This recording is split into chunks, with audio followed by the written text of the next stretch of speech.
такая подготовка к ямочному ремонту. Выдули все хорошо. Обмазали смолой. Теперь асфальт, надеюсь, будет долго держаться.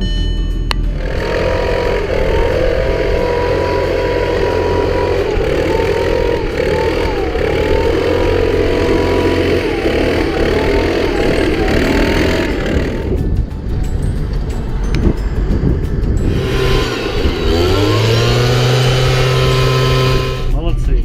Большое спасибо. Проехал 3 дорожных бригады. Посмотрел.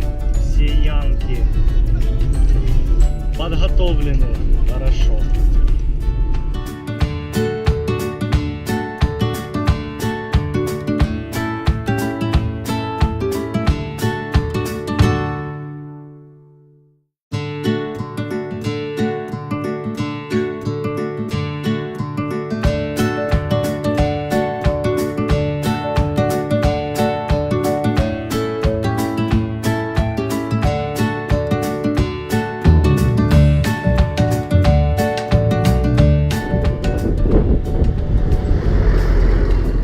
Вот уже видно, что лучше готовятся.